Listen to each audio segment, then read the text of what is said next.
So hi everybody. Yeah, it's my pleasure to give the talk in the ASIAA in the very beginning of this year. Yeah. So when you see this animation, you can understand this is a three-body problem because I'm going to talk about the diverse orbital dynamic and the stability around the circumbinary system. And yeah, so currently I'm a postdoc funded by the Science and Technology Facilities Council in the UK, and I work with my current advisor, Chris Nixon, and this work also work currently with my PhD advisor, Rebecca Marley, and also Stephen Lubo, who is Frank Shu's first PhD student, maybe 40 or 50 years ago. Yeah, and he is in the Space Telescope Science Institute right now.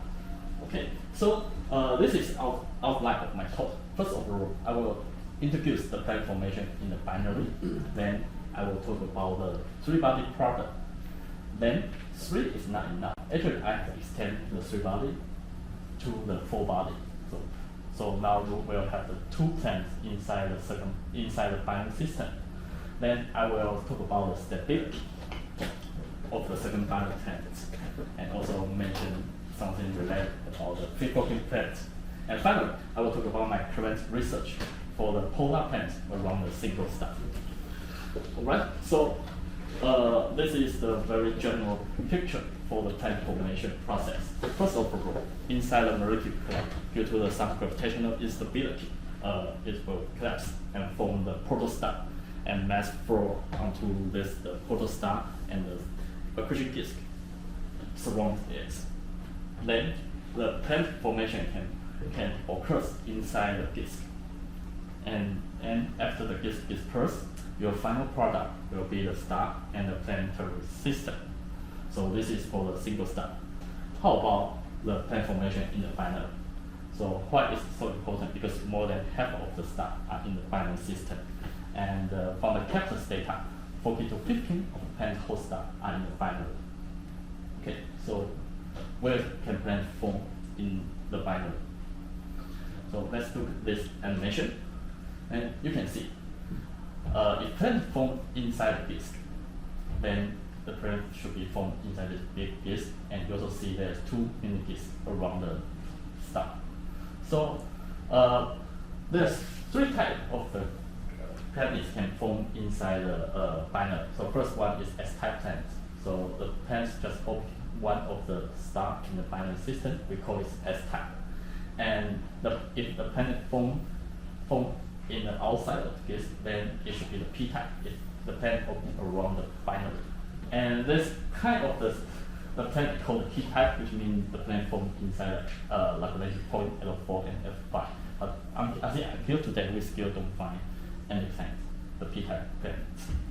So if you are the big fans of Star Wars, you may know that Tatooine is very classic P-type planet or circumbinary planet, CBP. If we go to the ASIAA observation, this protostar RS-4.3, then you can see from this ASIAA observation, you can see, well, there are three disks. So the multiple disks are misaligned. So misaligned to the binary orbital plane. So here, so you have two circumstellar disks and the circumbinary disk, and the misalignment is 60 degrees to the binary orbital plane. But you may have the question, how to define the inclination in the binary system? Okay, yeah, so this is a big question. And besides, because this is a binary, so you also have the eccentricity. So this animation shows the binary orbital motion with a different eccentricity and the mass ratio. And in the following slides, you will see the binary eccentricity vector EB. So it's defined by the focal point to the opposite. Okay, so now how to define the inclination? If you have the binary and the circumbinary planets over the disk, then if they are coplanar, which means the angular momentum vector of binary LP is parallel to the angular momentum vector of the planet LP. So this is a coplanar, so their inclination is 0. Then if the planet is in the misaligned orbit, then the inclination is defined by the angle between the LP and LB. And there's another type of the orbit. It's called polar orbit, which means the LP and LP they are perpendicular to each other. And then the last one is a retrograde orbit. So they are LP and LP that are parallel to each other, but they are in the opposite directions. So there's 4 types of the orbit of the circumbinary planet. Okay, so besides the gas disk, in the 99 Hercules, it is debris disk. So this binary hosts the the disk in the polar orbit, Okay, so so it's for the debris disk. And how about other observation results? So this picture shows the ELMA plus the Kepler's data. So in this picture, you can see basically if the binary separation is large enough, then you have the wide distribution. So it's this coplanar, and you can have a wide distribution of the inclination. And then even though the binary just has very small eccentricity, they still can have the wide distribution in their inclinations. So we've seen that the text will release more data for this kind of the circumbinary planets with wide distribution. Yeah.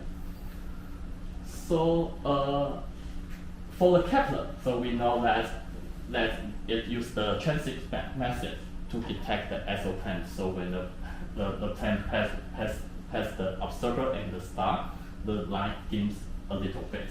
This is a photometric effect. But for the text, it can detect the planet which is far from the star, because it has the exacting time variation device to detect the dynamic effect between the binary and the planet. So currently there's 4 candidates have been found by the text within this exacting time variation methods. However, from the current observation results, there's only less than 30 circumbinary planets have been confirmed, but we believe there will be more late in futures. So after the best introduction, let's move on to the real 3-body problem. So maybe you know the KF theory. So there's no any solution for the 3-body problem, but Henry Poincaré is one of pioneers in this study. So he found that if the 3rd body is small enough, then maybe we can get some solution for the 3-body problem. So and it's so-called restricted 3-body problem. For example, inside the Saturnian system, the ring particle only be affected by the Saturn and the satellites around this region. So eventually, it's from the anchor gap because the particle is too small to affect the planet and the Saturn. So when the particle passes by the planet, it will be scattered out, and eventually it's from the gap. Anchor gap left. So this is so-called a restricted 3-body problem. And when we study this restricted 3-body problem, we also find actually there is a kind of the oscillation. It's called the von Sapir-Cosine-Didot mechanism. So this is an angular conservation between its eccentricity and inclination. Because we find that if there's a small object between the two massive objects, and their orbital eccentricity and the inclination are exchangeable. So which means this is a constant. So that's why for this small object, it can evolve from a coplanar with very eccentric orbit to very circular orbit, but with very misaligned orbits.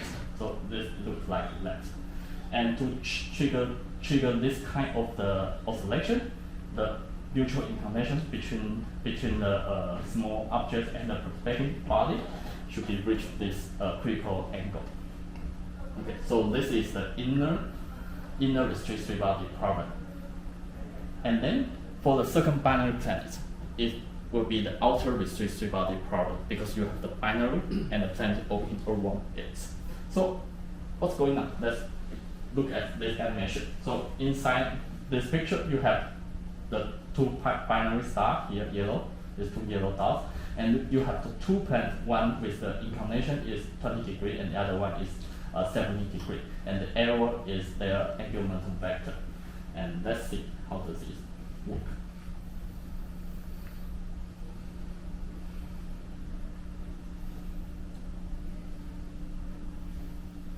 So you can look at these two arrows, they are possessing about something.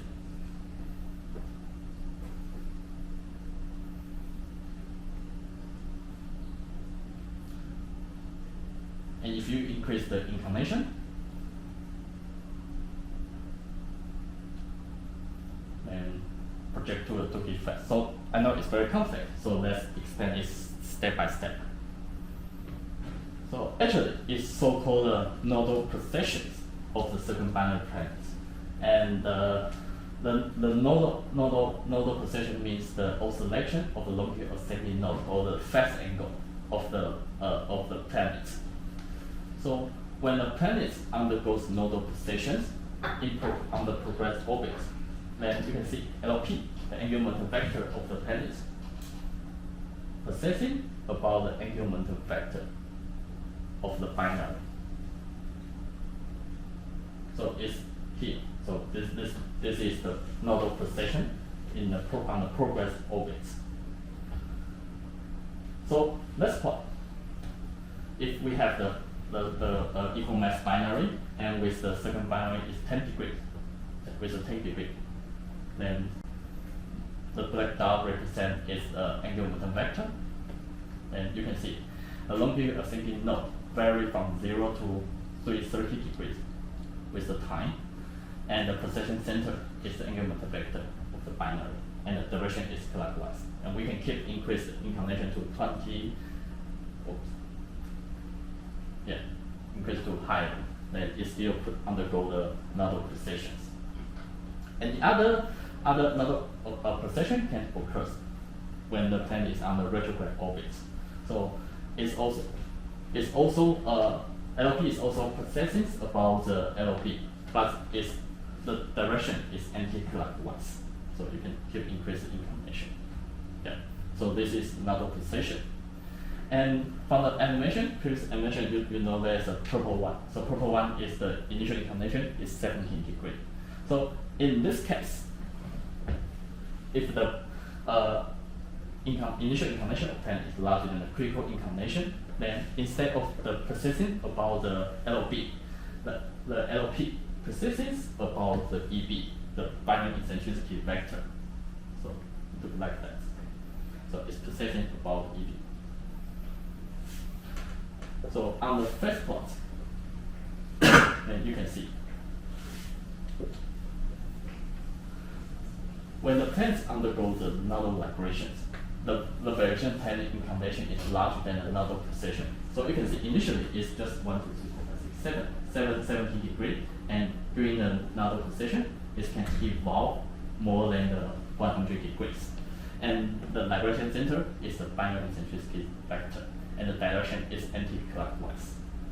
So if it's 19 degrees, when it's 19 degrees, it's station inclination. So basically they are stable. So for the test particle orbit on the I-phase plot, you can see you have 3 types of the orbit, and 2 are the nodal oscillations. One is green one, and the blue is the retrograde orbit. Both of them possessing about the LP. And if the planets undergo the nodal libration, then it's possessing about EB, and if it's 19 degrees, then it's in the stationary inclination. Okay.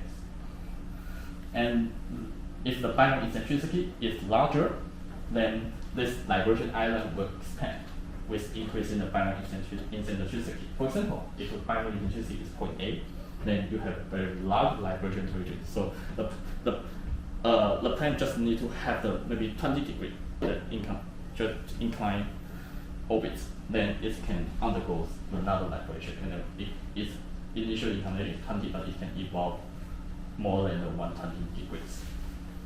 So this is effect of the binary eccentricity. And this is the other way to show this picture. So if binary eccentricity is 0, then basically you just have the nodal positions and retrograde for the retrograde and the progress orbit. But if you increase the binary eccentricity, then you have a large polar libration orbits. Then how about the best of the plans? Left panel shows the near test particle case. So you have the libration so you have the libration orbits like that, and you have the blue and the green progress and retrograde orbits.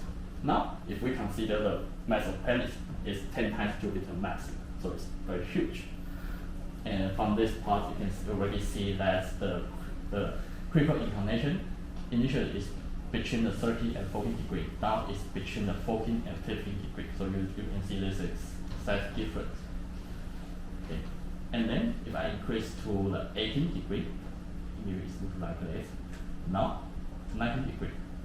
Yeah, something weird, because we know that if it's 19 degree, then it should be from the stationary inclination, so it will not process with anything. But now it's 90 degrees, but it still undergo the nodal position. And then if you keep increase the inclination, you see there's two different libration islands. So two island libration in the massive pan case. So yeah. But, I missed what's going on?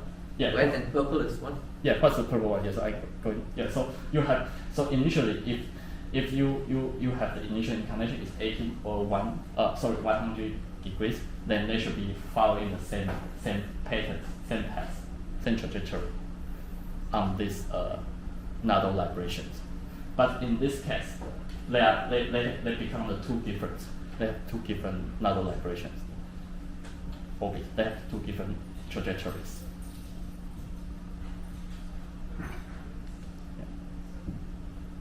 Why is, if this is vibrating, when it gets to the other side, what difference between? You mean what difference between the red and the purple? No, on the red trajectory, when you're at the antipode, why is that different from the purple? Yeah, what's different from, yeah, so I'm going to explain why we have the purple one. We have the purple one. If this test particle, they're just following the red one, no matter you are in an 18 or 100 degrees initially.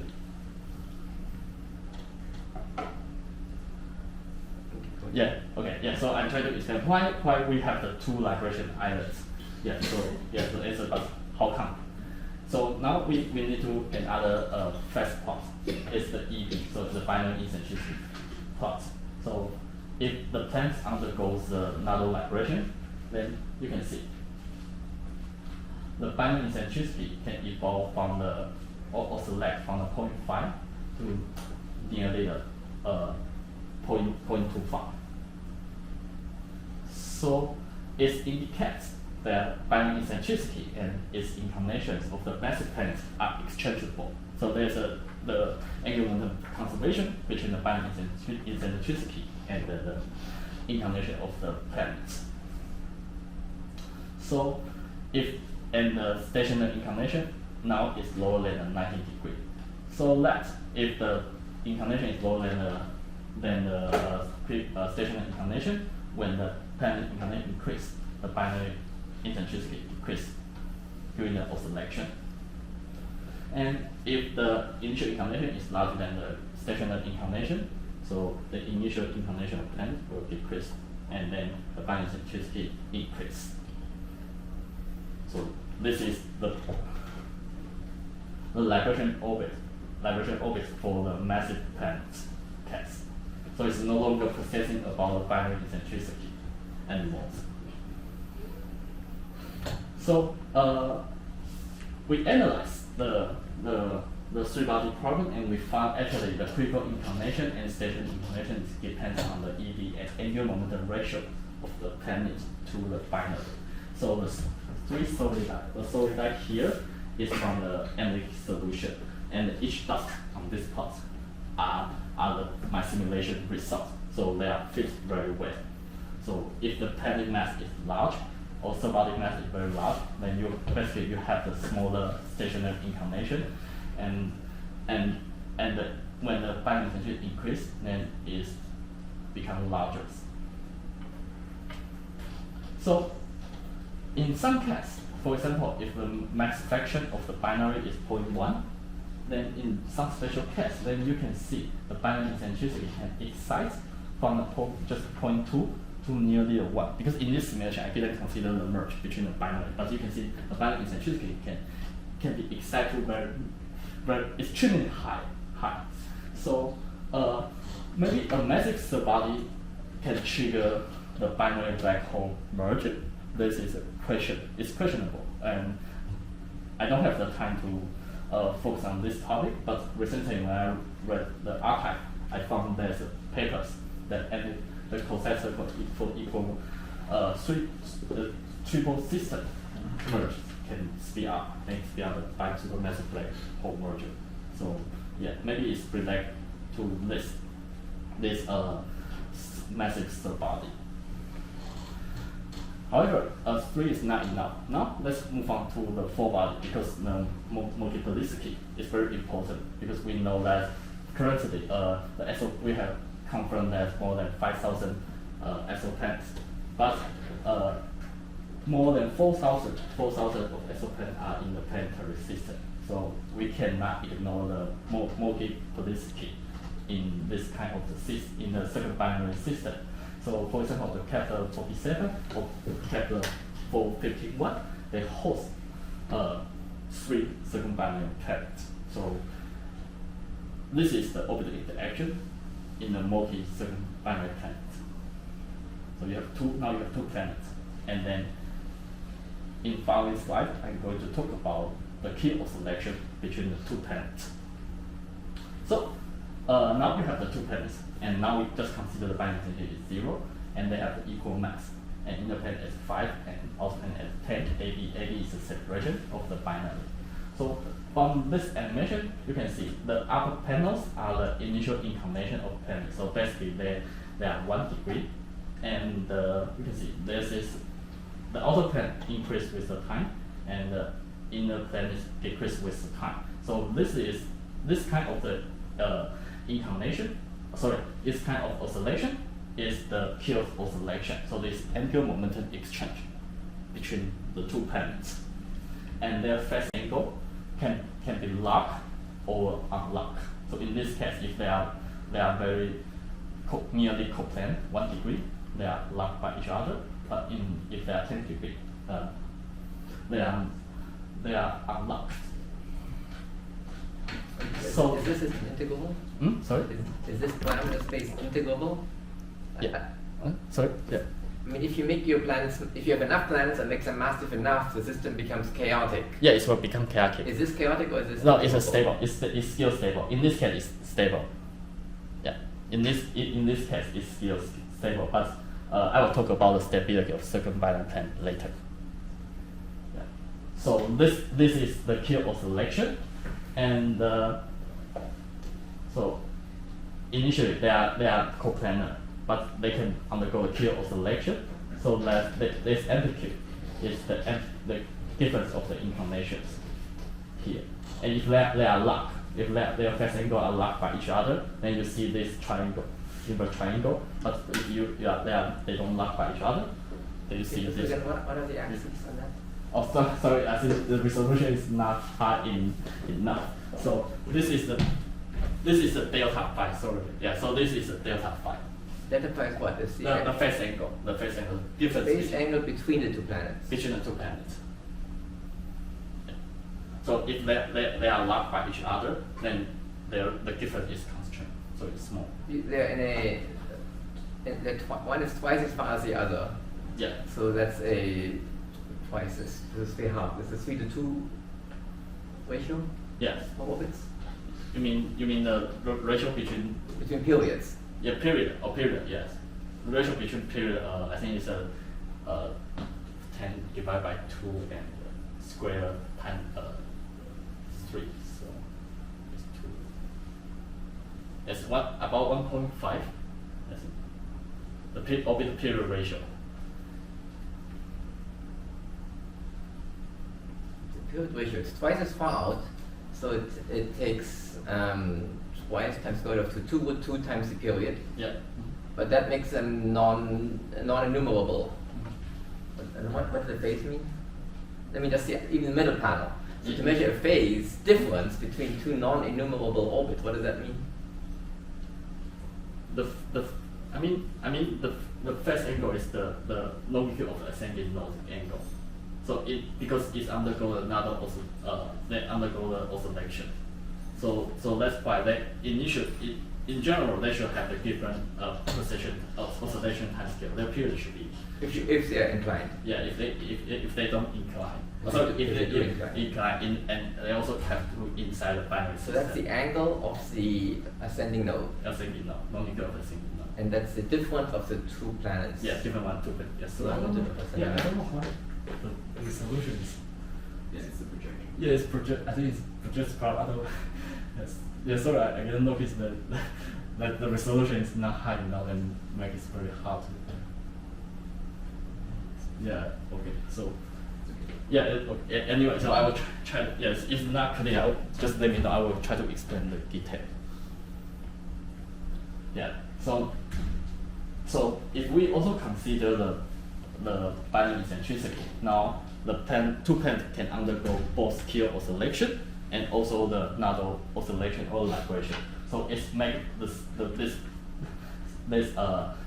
oscillation of Keil oscillation very constant. So look like that. And we also find there's very cool nodal resonance in this phase angle plot, because this configuration is very similar if you have the wall and connect two blocks and they're connected by the two springs. So that's why it's result in this nodal resonance.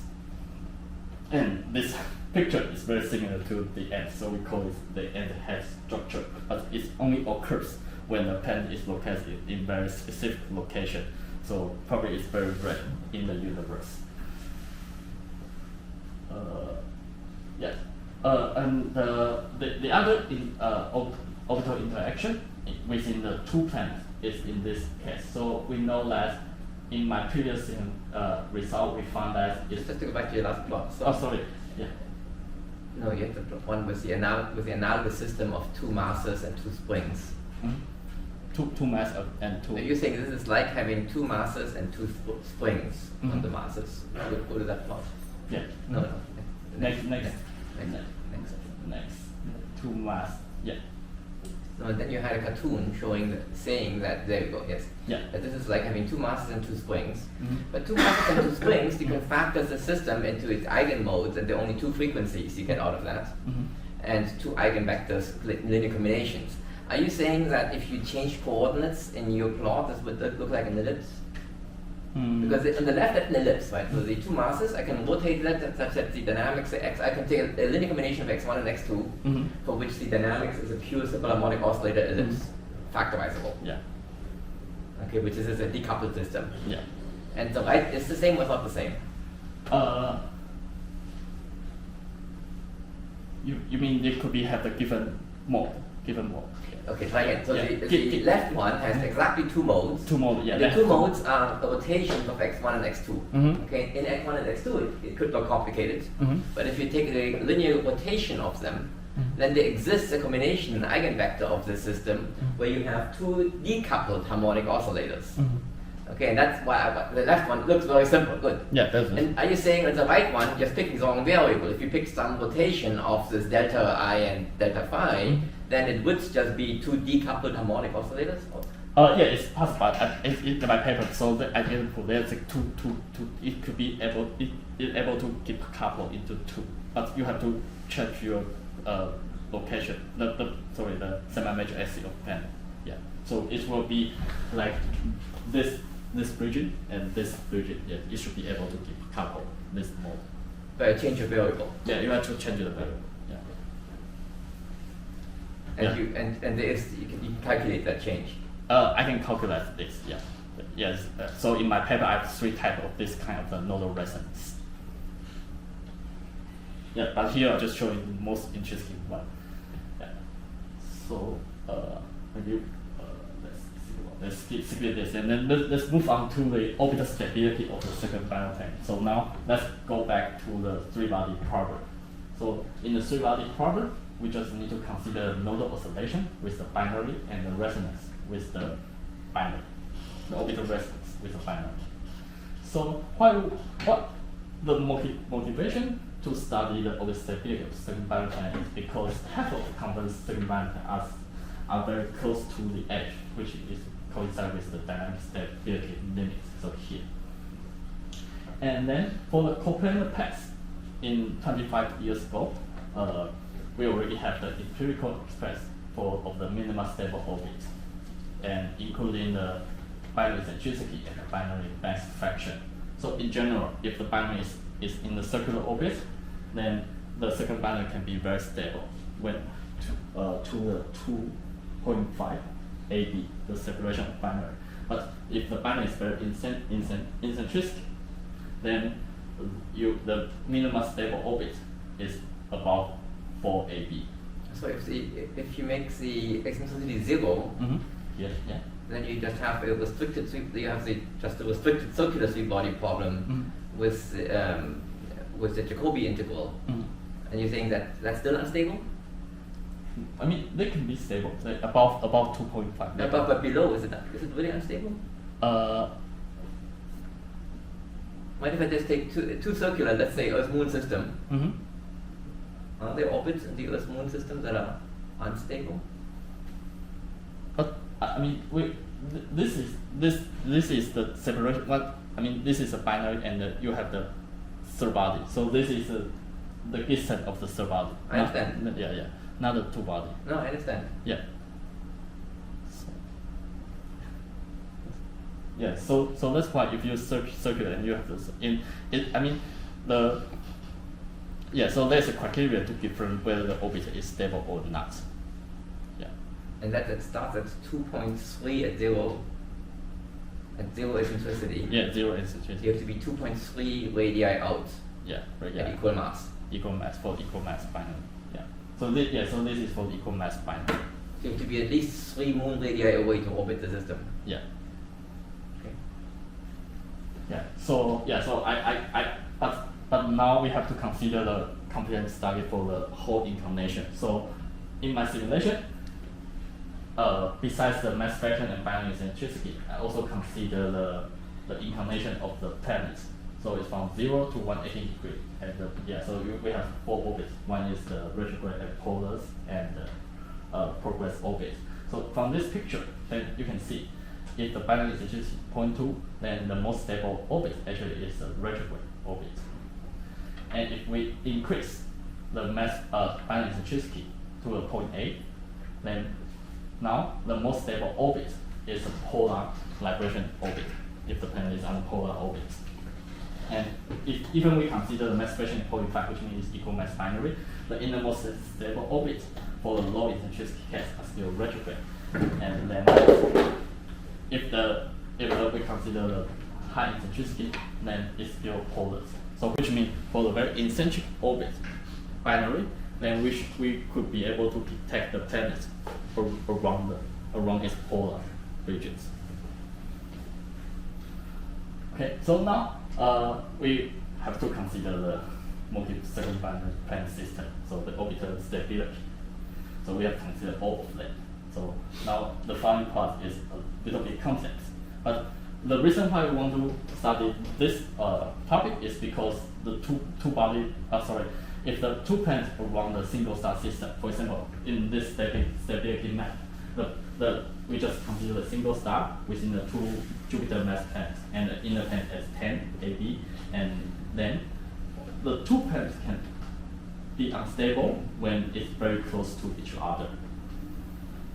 However, in the stability of 2 circumbinary plane case, so first overall we consider the inner plane as 5, and the outer plane range from the 6.5 to 10. Then you can see the blue pixel, they are stable. Okay. So within the 2 to 1 planet resonance, then they could be quite unstable. But beyond the 2-to-1 resonance, they can be much stable. However, if we change the initial inner planet location from the 5 to 10, then the stability map also change. So within the 2-to-1, if the planets are misaligned, they are quite unstable. They're still quite unstable. But does not depend on planet mass. In this study, I didn't consider the planet mass, but I will show you the planet mass. I will consider the planet mass. Okay. Just to understand what you're plotting then. So imagine that the planet mass is 0. What is this plot supposed to mean?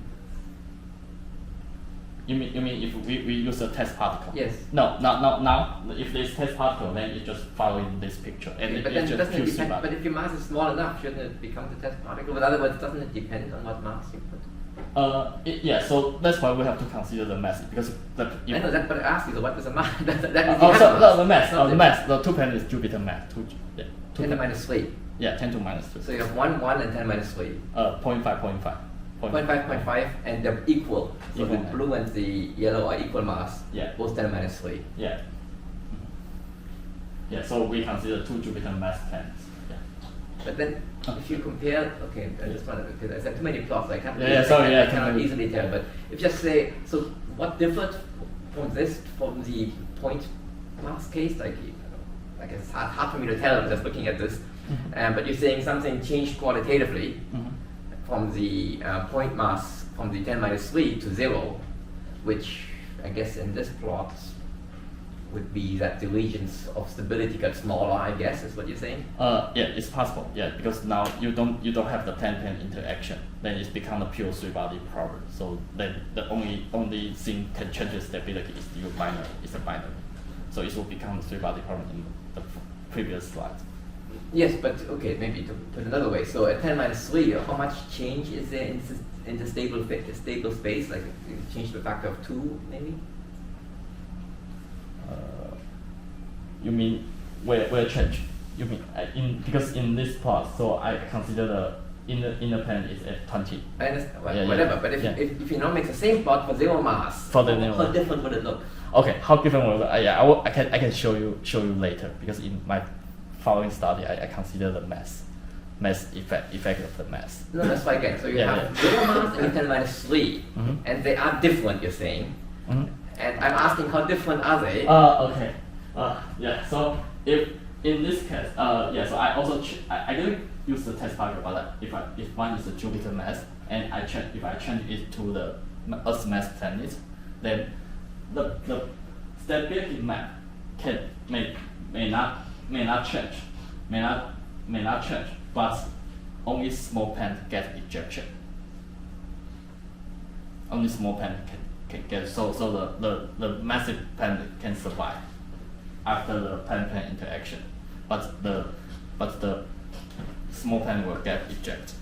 Yeah, so I think that's. Well, but that depends on where you put it, because you've got stable regions. Okay, maybe let's try it again. So, are you familiar with the KAM theorem?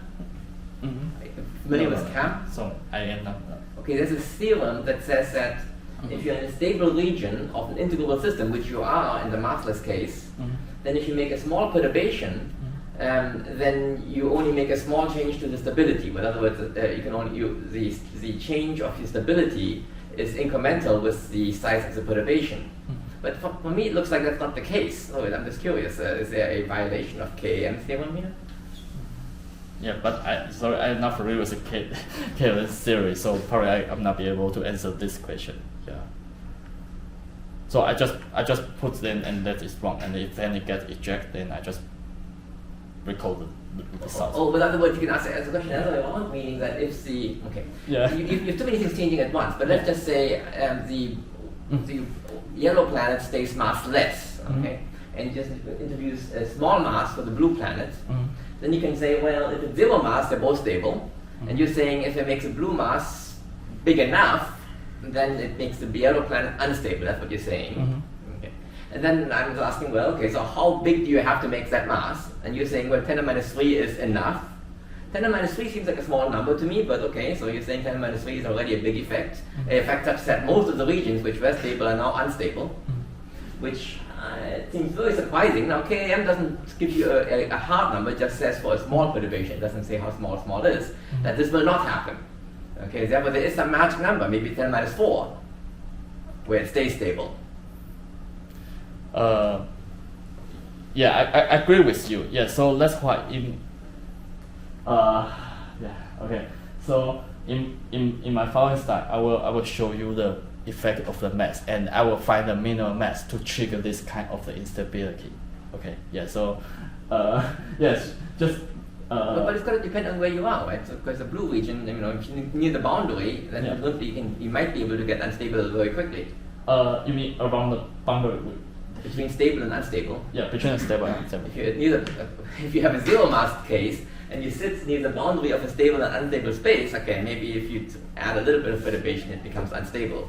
But if you're far away from it, presumably, that's the question, right? And the KM, it says that you cannot suddenly make the whole space unstable. Anyways, maybe keep going. Yeah, okay, yes. Yes, I think your question is very important, and also consider the effect of the mass. Okay. So in this simulation, I just consider the two planets which have the Jupiter mass. Okay, so this is Jupiter mass planet. In this case, so you can see if the binary eccentricity is 0, and due to the cosine mechanism, they can be very unstable if they are misaligned enough. However, the phase angle could be locked by each other, so which means that the mutual inclination between two planets too small to trigger the cosine mechanism. So that's why when the planets are very close, then they could be stable. However, if the binary eccentricity is quite large, then if the two planets they are far enough, then they could be locked by they can another library can dominate the evolution of the planets also. So that's why the cosine may not have any effect on these stabilities. Yeah. So if the two planets are stable, then their mean value from the previous simulation, their mean value is smaller than the 0.1. So their eccentricity, planet eccentricity is smaller than 1. It is the mean value, the black dashed line. And then if one planet gets ejected, then their mean eccentricity is significant. It could be larger than 0.3 to above the 0.5. So if one day if we detect the circumbinary planet which has the very large eccentricity, it may imply it hosts more than one planet before. I can follow the logic. So again, yeah. If you are more eccentric, yeah, you're less stable. Yeah. So for this one, is one planet get ejected. If one planet get ejected, and is the mean value of the survival planet, the eccentricity of survival planet, mean eccentricity.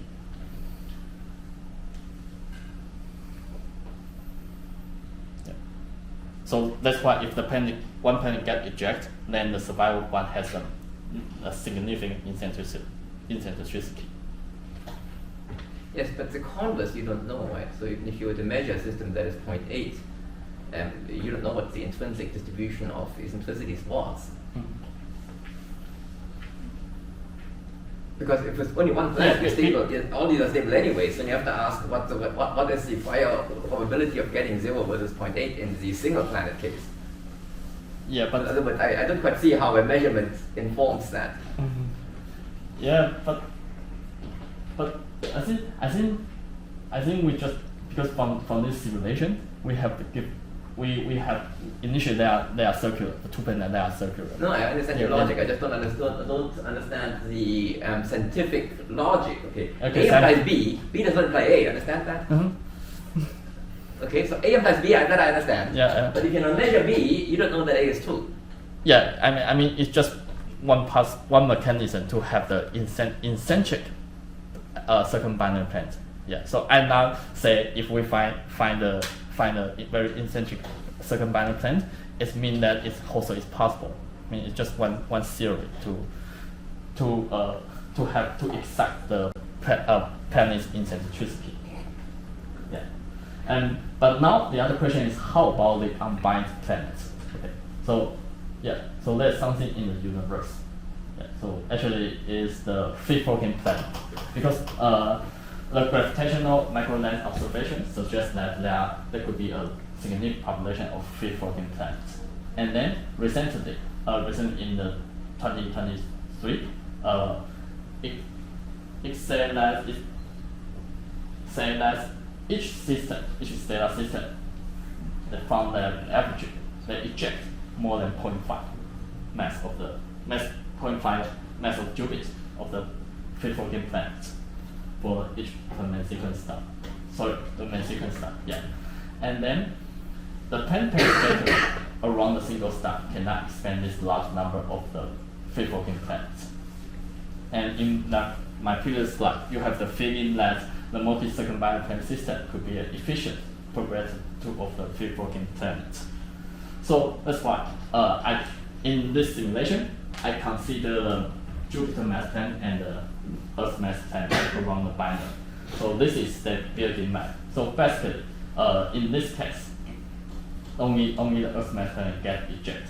And if we switch the order of the planets, then you can see also the Earth gets ejected, Earth mass planet gets ejected.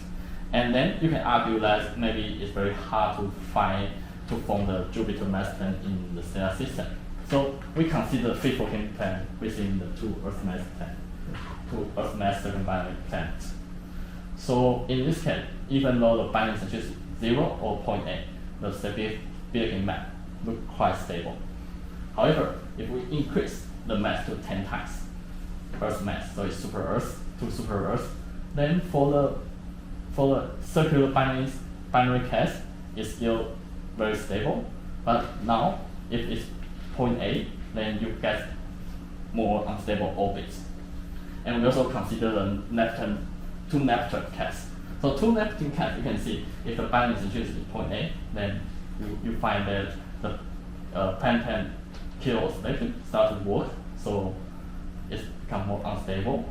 And if we switch to the Saturnian mass of planets, then basically the stability map is very similar to have the two Jupiter mass planet case. So if the binary eccentricity is very eccentric, then the minimal mass to trigger this kind of the instability is nearly the Neptune. But for the circular case, you need the two Saturnian planets. And finally, let's talk about the polar planets around the single star.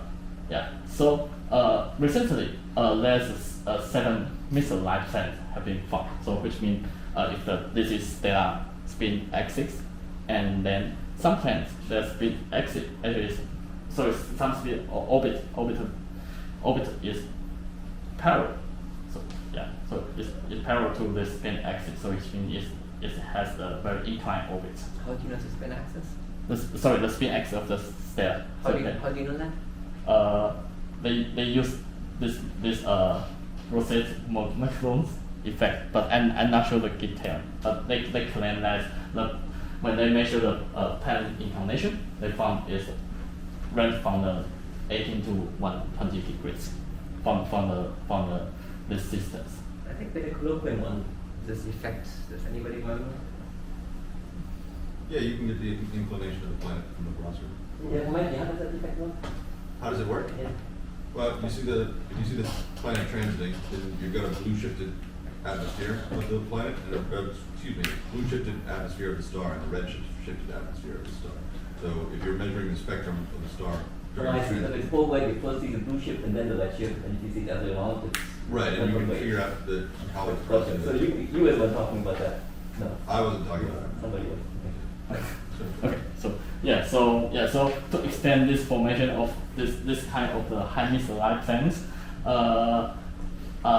there's several theories, and I try to come up with a new theory. Is if we have the two main sequence star that are in the binary system, and within the polar disk, debris disk, then it will look like that. So they merge, and the planet form inside this debris disk, and so that's why you have the polar planets around the single star. So in our very toy model, or say it's a toy model, we can see if initially there's separation of binary is 1, and then the yield line is the binary eccentricity is point A, and the Gibber's, the inclination of Gibber's, the y-axis is the inclination, and x-axis is the semi-major axis. So you can see after the binary merge, then their inclination is nearly the constant, the purple and the brown one, so they are constant. So after the merge, there's no interaction anymore, so that's why they keep the constant. So this stationary inclination usually is 90 degrees, but it is increased a little bit due to the orbital precessions. And in this case, you have to consider the point 2. The binary separation is very close to each other because the tidal effect depends on the size of your stellar radius. But it's a main sequence style, so it's much small. So to make them merge in reasonable time scale, you require the very small separation, and you also need a very large binary eccentricity. So I think it's just a toy model. So we are trying to use the other way. So AB is semi-major? Yes, AB is a separation of binary. Semi-major or minor? Yeah. Major? Yeah. Minor? It's a. So it's semi-major. Yeah, semi-major. Major. Yes, semi-major. So the minor is about a factor of 4 or smaller. Yeah, it's small. Yeah, so that's why in principle I think it's very hard to find the binary with this small separation can host the Gibber's. So that's why we think that maybe we have to take the disk binary interaction into account. So it needs to be the polar disk. For example, in this case, because the binary the material creates onto the binary, so the binary got the specific angular momentum vector, so their separation should be increased. However, you can see the density wave launch outward, so the binary actually is lost its angular momentum vector, so their separation should be shrink. So that's why we have to use the SPH code, SPH to do in the Lagrangian math to study the binary disk interaction and to make sure where maybe initially the binary have a wide separation, and then due to the binary disk interaction, their separation shrink with the time and eventually will merge. So this is one possibility. And besides, we also have to consider the spin of the star because we consider the tidal effect. So rebound has this package to deal with the spin of the star, and because the two stars are very close to each other, so maybe we also need to consider the general relativity, which the rebound can be also deal with it. Yeah. So to deal with SPH simulation, you may require very good HPC, and sometimes you need to higher resolution. So for example, in this case, it's 10⁷. If 10⁷, you can resolve the mini disk. But if you just have the 1 million particle, then you are not able to resolve this. So that's why currently I use the data in tabs at Leicester. So this is direct HPC, and last year I got the 12 million CPU hours, and this year I will get the 70 million CPU hours. So it will allow me to run simulation with the 10 nodes. So it's 1,280 CPU for the whole year concurrently. So I think we should be able to understand the binary disk interaction. So this is I plan to give a talk for the next topic, the binary and disk interactions, and using the SPH simulation. And we are very lucky. So I also collaborate with the James Pingo in Cambridge. So we think we should be able to answer this question, binary disk interaction, and also the single star around the binary, whether it's really work or not. Why would you want SPH? You mean why I want to use SPH?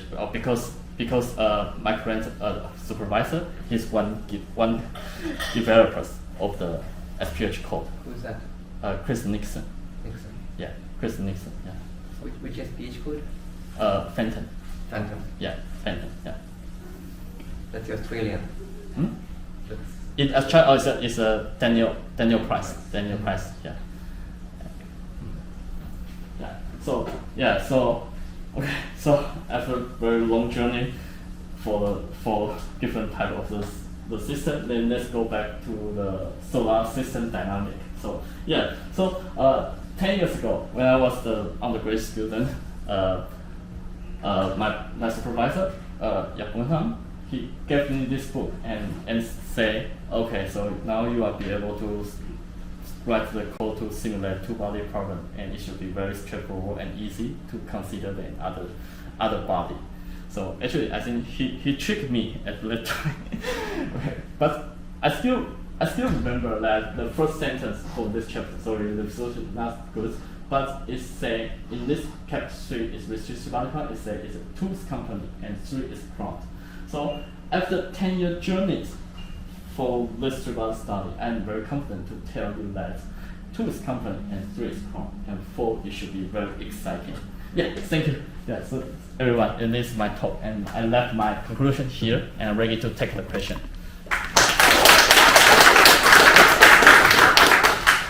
Thank you, Cynthia. We have a few questions. I have some questions. Yeah. So, in order for this to be a predict, let's say somebody wants to observe some property of planets, and you have, I mean, with 4, that's a lot of parameters you can play with. You've got 4 masses. Okay, 2 of them you observe, maybe 3 of them you observe, but 1 of them that you don't. And then you have the choice of where you create them. Is it, even though you have dynamics, but uses the space of possible outcomes, you still have a high-dimensional initial possible from configuration space. Is it actually unique? I mean, is it actually predictive, or does it still depend on the Bayesian prior of what you put in? Yeah, that is a good question. If you consider more planets, then you're No, even with 4, even with 2 stars and 2 planets, is it actually predictive? Yeah, I would say maybe because you cannot just consider 3. Yeah, the reason is you cannot just consider 3 body. But if for the 4 body, I think in the future we will have the more data of the. Okay. I think that's a much more question. Yeah. With 4 things, 4 bodies, you have a big space of possible initial conditions. Yes. And you're going to eject one, let's say, and you're going to try to observe and ask did that happen. Since I don't know whether you think you have studied all possible. So normally, what you do is you try to do it in Bayesian influence. You measure something. You have things you don't measure, and then you have to apply the Bayes' theorem to try to ask. Can I make a conclusion about the initial condition? Now, if the initial condition is 4-dimensional and you reduce it down to 2 dimensions, you still don't know because you still have more parameters than you can ever constrain. Meaning, there's nothing you can measure that tells you anything really, because even though you've reduced the space, it is still large. Are you in that regime, or in a regime where the space is small enough that a measurement you can actually know tells you something? Are you? How many parameters do you have, and how many observables can you have? Right? Yeah, I think this question is really hard to answer currently. Yeah, because we don't have enough observation data. No, imagine you get infinite observation data to answer the question. I'm not worried about observations. I'm just worried about the theoretical side. How many have you counted? How many free parameters do you have? Well, yes. You mean if the parameters, then you have to consider their separation. Yeah, I mean, separation is very important because the planet could be. That's what I'm saying, right? You have 8 free parameters to start with, and then you want to, then you. I agree that the dynamics reduces that, but perhaps not enough to actually make a conclusion. Yeah, I agree with it. So that's why I think observation data is very important. If we have enough observation data, we know the average separation of the planet. The separation between the binary and the planet, then we should able to constrain our. No, I'm not sure that's true. I'm asking, is that true? Yes, true. No, you think it is true. You think that the 4 part, because you observed 3 today, and you have 4 initially, and you're saying that the one that got ejected has few enough free parameters that you can uniquely say that it got ejected. You think that's true? maybe not. I mean, maybe I mean, so there's too many many things can happen because it's in chaotic system. Yeah, so it's well, for this question, I mean,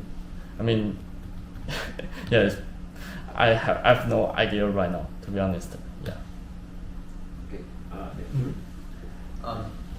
So you mentioned that to form a highly eccentric planet, you can kick out one planet, this fragment planet becomes highly eccentric. That's one of your theories.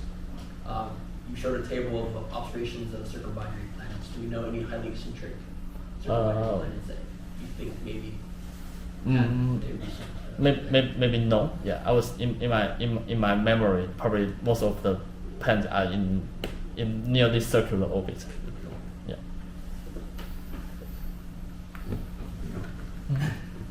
So